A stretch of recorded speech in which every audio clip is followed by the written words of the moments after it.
आज हम आपको ऐसे व्यक्ति से मिलाने वाले हैं जिनके हर बयान को लेकर कुछ ना कुछ विवाद हो जाता है। और अभी तो ये हालत है कि कई सारे केंद्रीय मंत्री जो है उनसे डर रहे हैं, क्योंकि 2G मामले में उन्होंने कई नेताओं को जेल में भेज दिया है।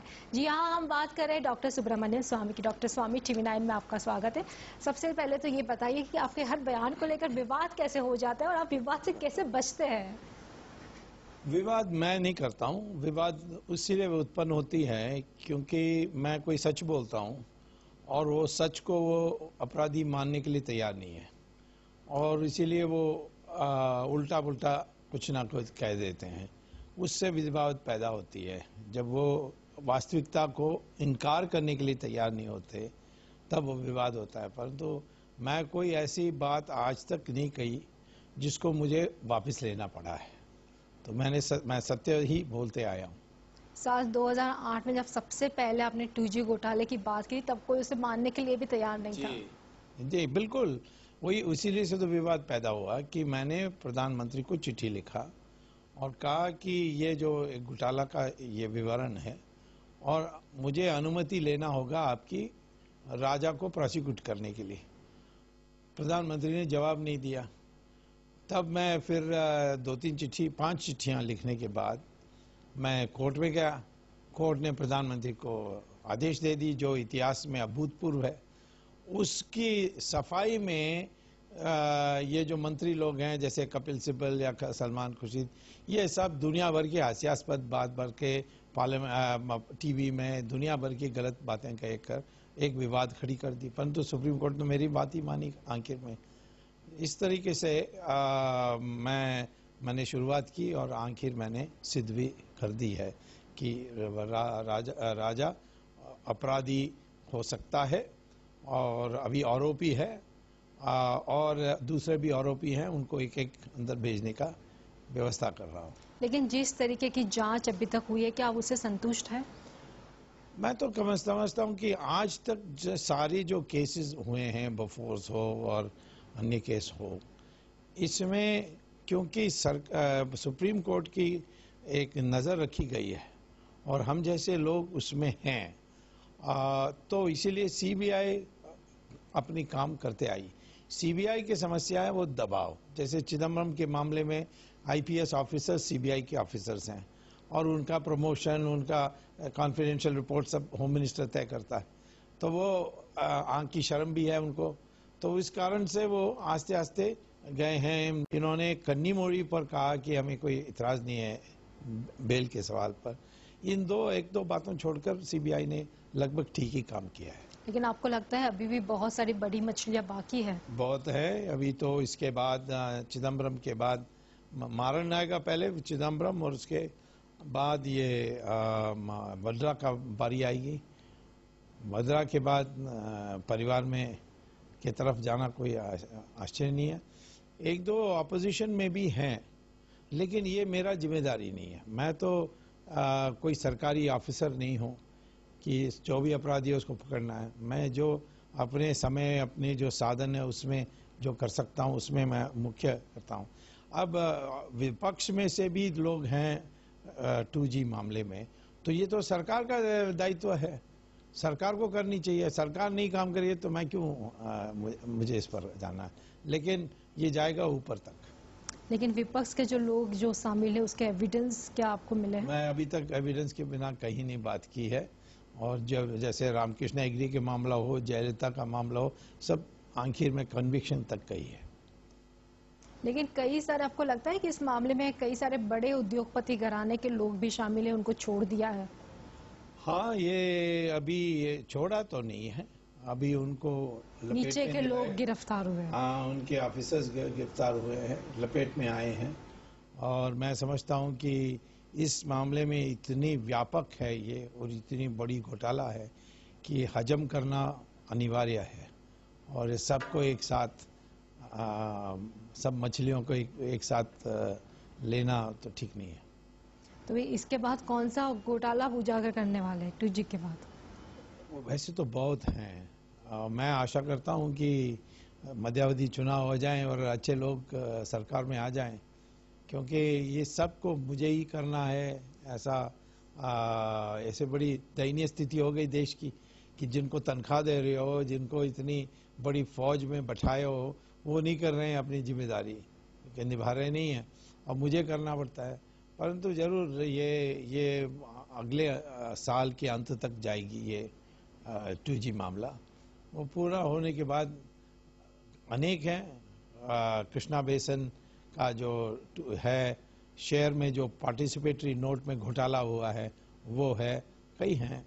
तो हमें फुर्सत के साथ तो कहीं रहने वाले नहीं है। अभी आपने कहा कि मध्यवर्ती चुनाव, तो आपको लगता है कि मिड टर्म चुनाव आ सकते हैं? हाँ, कोई बचाव नहीं है, कोई रास्ता ऐसा नहीं है, क्योंकि मान लीजिए मेरी जो अर्जी है चिदम्बरम पर वो सुप्रीम कोर्ट मान लें तो उनको रेजिग्नेशन देना होगा, फिर मैं ट्रायल कोर्ट में उनको अपराधी अब आरोपी बना दूंगा, उसके बाद उनको जेल जाना पड़ेगा। तो मैं तो समझता हूँ इतनी बड़ी होने के बाद दुनिया में भी ऐसी एक राय बन जाएगी कि सरकार को जाना चाहिए। तो उस समय और कोई रास्ता नहीं है, क्योंकि कोई किसी और के पास संख्या नहीं है, और इसलिए मध्यावधि चुनाव पर। तो कब तक आएगा? मैं तो ये इस पार्लियामेंट सेशन में ही देख रहा हूँ, जो नवंबर में शुरू हो रही है, 21-22 तारीख, दिसंबर तक सारा पूरा हो जाएगा मामला। इसके अलावा क्या आपको नहीं लगता कि अगर मिड टर्म चुनाव आते भी है तो विपक्ष की जो पार्टी है, जो बड़ी पार्टी की बात करें बीजेपी की, तो वो ही इतनी सक्षम नहीं है कि आगे कुछ कोई पार्टी आज परिस्थिति में नहीं है कि वो शुद्ध मेजॉरिटी पा सकती है। और एक प्रकार से ये भी एक बचाव है, क्योंकि हमने देखा है कि इन दिनों में क्योंकि भ्रष्टाचार पर लोगों की इतनी निगाह नहीं थी, तो विपक्ष भी भ्रष्टाचार कर रही थी, रूलिंग भी कर रही थी, और दोनों के बीच में एक सांठगांठ था कि मैं आपका कोई पोल नहीं हो, एक दो वॉकआउट कर लेंगे पार्लियामेंट में, बस कोई केस में नहीं डालेंगे। आज भी देखिए कोई विपक्ष से किसी ने केस नहीं डाला है जो पार्लियामेंट में बैठे हैं, ये सारा मैंने बाहर किया है। और इसीलिए विपक्ष किसी को एब्सोल्यूट मेजॉरिटी ना मिले तो फिर हमें भी उस नया मेजॉरिटी बनाने में के लिए खेल में उपस्थित रह सकते हैं।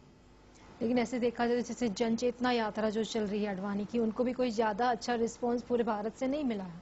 हाँ, वो क्योंकि मुझे नहीं लगता है कि उनकी सारी संगठन जो हैं, पारिवारिक जो संघ के सारे ने दिलचस्पी के साथ किया, क्योंकि लोग आज यात्रा, वॉकआउट, बयानबाजी, इससे संतुष्ट नहीं हो, कहते हैं ये बहुत हो गया है, अब हमें एक्शन बताइए, ये कब पकड़ा जाएगा, ये कब जाएगा, ये इस पर लोगों का दिलचस्पी हो गई। अन्ना हजारे में भी यही समस्या है, वो एक कानून बनने के बाद ही एक्शन होगी। मैंने करके दिखा दिया कि आज के कानून में धीमा भी चले परंतु तो एक्शन हो सकती है। तो आज लोग एक्शन चाहते हैं, बयानबाजी नहीं चाहते हैं, रैलीबाजी नहीं चाहते हैं, यात्राबाजी नहीं चाहते हैं। डॉक्टर सुब्रमण्यम स्वामी से हम बातचीत जारी रखेंगे, लेकिन वक्त हो रहा है एक छोटे से ब्रेक का। ब्रेक के बाद आपका फिर से स्वागत है। हम पिछली बार आपने बात की अन्ना हजारे के आंदोलन की, लेकिन क्या आपको लग रहा है कि जिस तरीके से कोर अन्ना की टीम में ही विवाद शुरू हो गया, अब नई टीम बनाने की बात आ रही है, तो ऐसे में जन लोकपाल बिल लाना कितना आसान होगा? कि जन लोकपाल बिल तो आएगा नहीं, क्योंकि ये कांग्रेस आत्महत्या कर नहीं सकती। ये तब आ सकती है जैसे कोई नई सरकार बन जाए जो इसके लिए अनुकूल है। मैंने अध्ययन किया जन लोकपाल बिल का, उसमें जो प्रावधान हैं, जो सेक्शंस हैं, उसमें अधिकांश कोई अर्थ नहीं है। उसमें एक मूल बात है, जो एक प्रावधान है जिसको मैं जरूर चाहूँगा कि हमारे देश में लाया जाए, जिसको कहते हैं इंडिपेंडेंट पब्लिक प्रोसिक्यूटिंग एजेंसी। आज क्या होता है कि किसी मंत्री को हमें पकड़ना है, किसी ऑफिसर को पकड़ना है, तो सैंक्शन लेनी पड़ती है उनकी सीनियर ऑफिसर से, और वो या सीनियर मंत्री से, जैसे मंत्री के लिए प्रधानमंत्री, प्रधानमंत्री के लिए राष्ट्रपति। अब ये राजनीतिक कारणों से दे नहीं पा रहे हैं, तो हमें एक इंडिपेंडेंट बॉडी बनाए, जैसे लोकपाल को अधिकृत किया जाए कि आपके पास कोई कंप्लेंट आए तो आप सीधा सीबीआई को आदेश दे सकते हैं कि करो इस पर इन्वेस्टिगेशन। वैसा हमारे लिए सीबीसी आज नहीं कर पा रही है, क्योंकि वो इंडिपेंडेंट नहीं है। लेकिन ऐसे लोकपाल बन जाएं तो उसके लिए हमें सहमति है। लेकिन बाकी जो लोकपाल बिल है उसमें कई ऐसे हैं जो हास्यास्पद मानते हैं, जैसे मैग्सेसे अवार्ड के लोगों को और नोबेल प्राइज को एक समिति बनाना चाहिए, ये तो हास्यास्पद है। तो इस कानून कभी आएगी नहीं क्योंकि कांग्रेस नहीं मानेगी, और भविष्य में मेरे जैसे लोग सरकार में होंगे तो मैं सिर्फ इस एक बात को मानूंगा, बाकी किसी बात को नहीं मानूंगा। टीम मन्ना को कौन से नजरिए से देखते हैं आप? जो आए थे पहले सब वामपंथी थे, और उन्होंने जानबूझकर उनको राजनेताओं से दूर रखा, और इनके नीयत में खराबी थी। जैसे ये जो हैं अग्निवेश, वो नक्सलाइट हैं, और कई लोग हैं वामपंथी हैं। तो इसीलिए अब आप देखते हैं प्रशांत भूषण हमारे मित्र हैं, बड़े काबिल वकील हैं, लेकिन उन्होंने जो कश्मीर में कह दिया, ये इससे तो लोगों में एक शॉक हो गई। तो ऐसे लोगों को इकट्ठा करके क्या करोगे? ये टीम किसके लिए बनी है? इस देश में लोकतंत्री देश होने के कारण मैदान है चुनाव, रणभूमि है चुनाव। चुनाव में क्या परिणाम आएगी वो आखिर में होगी। जैसे जयप्रकाश नारायण ने स्पष्ट कहा, महात्मा गांधी ने कहा, उन्होंने कभी चुनाव के मैदान से अलग नहीं हुए, खुद भले चुनाव ना लड़े। 1937 में चुनाव हुई थी, उसमें महात्मा गांधी के कहने पर सब लोग चुनाव लड़े, बहिष्कार करने के लिए बहुत लोग कह रहे थे। 1977 में भी अटल बिहारी वाजपेयी और मधुलिमा ये सारे चाहते थे कि हम चुनाव का बहिष्कार करें, बट मोरारजी देसाई और जयप्रकाश नारायण ने कहा नहीं, चुनाव ही मैदान है, उसमें हम लड़ेंगे। तो उसके लिए अन्ना हजारे के पास कोई जवाब नहीं है। आपको लगता है टीम मन्ना को चुनाव में एक बार लड़कर उतर कर देखना चाहिए? ना जो उतरे ना, बट उनको फैसला करना पड़ेगा कि ये है, पब्लिक को कहना पड़ेगा इनको वोट दो। कांग्रेस के खिलाफ वोट देना वो कोई पर्याप्त रास्ता नहीं है। जैसे कि उन्होंने हिसार में किया। हाँ, हिसार में वो तो बेकार था। कांग्रेस के लिए आज हवा इतनी बुरी हो गई, खराब हो गई है कि वो तो वैसे भी हारने वाली है। सवाल है इसकी जगह में ऐसे लोग आए जो कुछ मिशन के साथ काम करें, उसके लिए अन्ना हजारे को प्रयत्न करना चाहिए। सोनिया गांधी के बारे में भी आप कुछ ना कुछ निकालते रहे, जैसे पिछले दिन आपने कहा था कि वो ऑपरेशन करने वहां गए ही नहीं थे। नहीं, गई थी, बट ऑपरेशन हुआ नहीं, और मामूली ऑपरेशन हुआ था। जो उसकी जो बीमारी है वो है ब्रेन में ग्लियोमा है और पैनक्रियास में है। तो डॉक्टर्स, जो जहाँ तक मुझे जानकारी मिली है, इसमें रहस्य रखकर अब दुनिया भर की चर्चाएं हो गए हैं। लेकिन डॉक्टर्स ने, जहाँ तक मेरी जानकारी है, उन्होंने ये कहा कि हम तो समझते हैं कि आप एक सीमित समय है आपका, और केमोथेरेपी करके ये दर्द जो है इसको कम कर सकते हैं। अब झूठ बोल के कितना दिन छुपाओगे? कल तक कह रहे थे कि बहुत स्वस्थ हैं और उत्तराखंड में से कैंपेन शुरू करेंगे, और अब कहते हैं वायरल हो गया, यानी चंद घंटों में वायरल हो गया। इतना बुरा हो गया कि आप एस्प्रिन लेकर भी नहीं जा सकते। वायरल में भी लोग कभी अपना जो कार्यक्रम है उसको कर देते हैं। तो क्यों इतना रहस्य? कैसे जाती है, कौन से प्लेन से जाती है, कहाँ, कौन से हॉस्पिटल में है, इसको क्यों रहस्य रखने की क्या जरूरत है? तो इससे लगता है कि कुछ भयंकर मामला है। और दूसरी तरफ जिस तरीके से मनमोहन सिंह को उतार के अपने बेटे को लाने के लिए जो प्रयास चल रही है आजकल, उससे लगता है कि उनको लगता है कि उनका समय सीमित है। प्रधानमंत्री तो आपके अच्छे मित्र रहे हैं। हमारे मित्र बहुत पुराने हैं, 40 साल से ज्यादा हम परिचित हैं उनसे। ये आपको लगता है जैसे कमजोर प्रधानमंत्री है? वो तो हम पहले से जानते थे। वो खुद मुझे कहते थे देश में सब सुब्रमण्यम स्वामी नहीं हो सकते। एक बार मुझे कहा था उन्होंने। वो हमारे मित्रता, इतना तो है व्यक्तिगत वो शुद्ध हैं, बट राजनीति में दो प्रकार के चरित्र होते हैं। एक होता है व्यक्तिगत चरित्र, वो आवश्यक है। दूसरा है राष्ट्रीय चरित्र, जहाँ राष्ट्र के साथ कुछ गलत काम हो रहा है तो अपना हम ठीक हैं, राष्ट्र जाए भाड़ में, ये एटीट्यूड पाप है।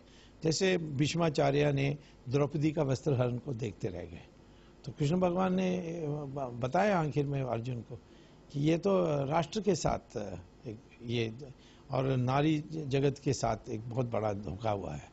तो वैसे ही जब आपने कहा ऑक्शन करो और उसने, ये राजा ने एक इतनी रूड लेटर, यानी एक अपमान करने लायक लेटर उन्होंने लिखी, उस समय उनको कहना चाहिए अच्छा मैं तुम्हारे रेजिग्नेशन मेरे पास लाओ, पर उनके जो परिस्थिति है उसमें वो अधिकार नहीं है। इनके ऊपर एक बार अधिकार हो गया, ये हम कैसे एक्सेप्ट कर सकते हैं कि देश के प्रधानमंत्री की गद्दी के ऊपर जो कोई की जिम्मेदारी जिसका कोई नहीं है वो ही हावी हो सकें। ये तो हम अंग्रेज़ों के ज़माने के बाद कभी मानने के लिए तैयार नहीं थे। तो ये ही उनके बारे में बुरा है। वो आखिर में इन आने वाले दिनों में कुछ कर दें, उनको हटाया जाने के पहले।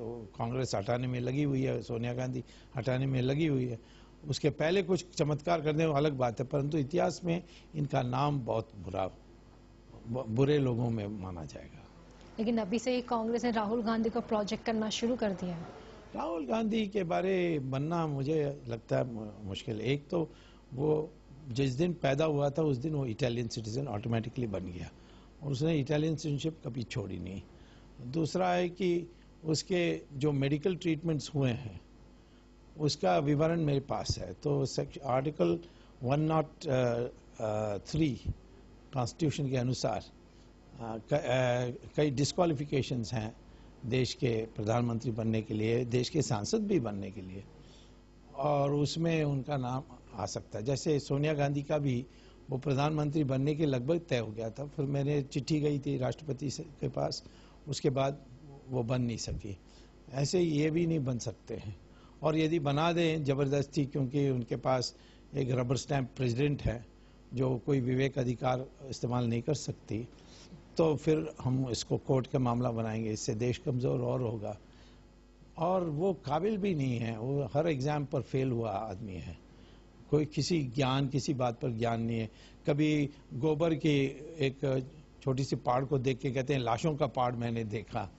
तो और ये अभी दलितों के साथ उसने मजाक कर दिया है। तो मैं समझता हूँ कि इस महा सिंहासन जो इंद्रप्रस्थ की है उसमें ऐसे लोगों को बैठना नहीं चाहिए। बैठेंगे तो उनको उतारने में हम सब लोग लग जाएंगे। लेकिन अगले चुनाव में तो यही बात आ रही है कि अगले प्रधानमंत्री के तौर पे उन्हीं का नाम लिया जा रहा है आज की परिस्थिति के अनुसार, और मुझे नहीं लगता ये परिस्थिति बदलेगा। कांग्रेस का तो 50 सीट भी लोकसभा में जीतना मुश्किल है। इतना घोर नफरत, एक क्रोध है हमारे देश में और कांग्रेस के प्रति, वो जानते नहीं है। ये इमरजेंसी में मैंने देखा था, उससे भी भयंकर विरोध है। आपने 26/11 मुंबई हमले के दौरान भी काफ़ी सारी चीज़ें सामने लाई थी। अभी 26/11 जो है नज़दीक है, आपको लगता है कि आतंकवाद से निपटने के लिए अभी तक हम सक्षम हुए इतना बड़ा हादसा होने के बाद? सब लोग राजनीतिक दृष्टि से नपुंसक रहे हैं। देखिए, जो आतंकवादी करता है वो भले दूसरे लोग ना माने, परंतु एक मजहब के कारण कर रहा है। वो कहता है मैं दारुल इस्लाम हिंदुस्तान में लाने चाहता हूँ। ये आतंकवादी जो हैं, जो पाकिस्तान से आने वाले लोग हैं या पाकिस्तान में ट्रेन होकर आते हैं। हमारे देश में और भी आतंकवादी हैं, जैसे लिट्टे थी, उसमें अधिकांश लोग हिंदू थे, परंतु वो मज़हब के आधार पर नहीं चला रहे थे। और आखिर में उनका तो हम लोगों ने समाप्ति ही कर दी है। माओवादी हैं, ये तो हमारे सेठों और राजनीतिज्ञों की सांठ-गांठ के साथ उनके साथ वो पनप रहे, नहीं तो ये माओवादी के तो बहुत जल्दी ख़त्म कर सकते हैं। ऐसे कदम उठाना चाहिए जिससे ये आतंकवाद कभी खड़े ना हो पाए। उसके लिए उपाय हैं, और वो उपाय में मैं ये कहता हूँ कि जहाँ कैंप्स बने हुए हैं उसको हमें बॉम्ब करना चाहिए। पाकिस्तान से युद्ध करना आवश्यक है, उस युद्ध भी करना है। कभी ऐसा हो जाता है जैसे महाभारत हुई, आखिर तक 5 गांव के लिए मांगते रह गए भगवान कृष्ण, पर तो फिर युद्ध किया। उनको पता था ये इतने अहंकार में हैं, वो 5 गांव भी नहीं मानेंगे। तो युद्ध करने के लिए सारे उपायों को ढूंढने के बाद शांतिपूर्ण हमें युद्ध करने के लिए तैयारी करनी चाहिए। पाकिस्तान में कल तालिबान सरकार आ जाएगी तो वो युद्ध करने वाली है आपके ऊपर, तो इसके अच्छा है कि हम अभी अपनी तैयारी शुरू करते हैं। तो आतंकवाद को तो युद्ध के बिना समाप्त नहीं कर सकेंगे। लेकिन जब तक हम सांसद पे जो अटैक करने वाले लोगों को फांसी नहीं दे पा रहे, इतने साले कसाब का हाईकोर्ट ने कह दिया है फांसी के, उसके बावजूद हम उसको फांसी नहीं दे पा रहे। सिर्फ कसाब का नहीं है। देखिए, जिसने राजीव गांधी की हत्या की उनको भी हम नहीं दे पा रहे हैं। इसमें बीजेपी और कांग्रेस में कोई फर्क नहीं है। बीजेपी ही ने उस नलिनी को, जो फांसी की सजा थी जो सुप्रीम कोर्ट ने दिया, उसको छोड़ दिया था। तो मैं तो समझता हूं कि ये हमारी, मैं तो पहले से कह रहा हूं कि मंशा की आवश्यकता है, सही मानसिक स्थिति की उत्पन्न होना आवश्यक है।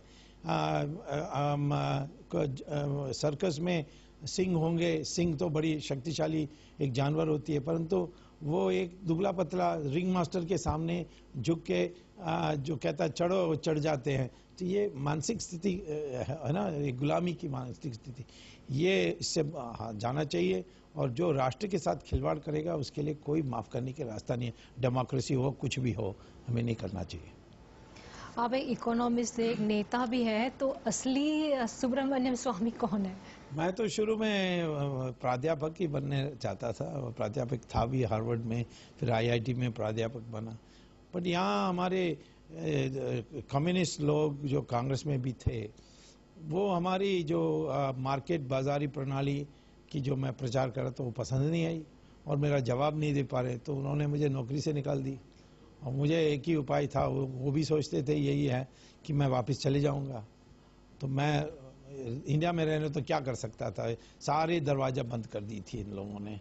तब मैं राजनीति में आया। पर राजनीति में आने के बाद मैं यही समझता हूँ जो विश्वामित्र ने दशरथ को कहा था कि जब तक राजनीति शुद्ध नहीं होगी कुछ नहीं शुद्ध होगी। इसीलिए उनकी श्रेष्ठ बेटाओं को वो क्योंकि दशरथ ने कहा मेरी सेना को ले जाइए, उन्होंने कहा नहीं, हम जो अकल के राजा हैं उनको आज से ही तैयार करेंगे।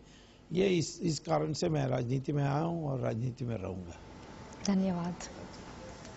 तो ये थे डॉक्टर सुब्रमण्यम स्वामी। आपको ये मुलाकात कैसी लगी हमें जरूर बताइए और देखते रहिए TV9।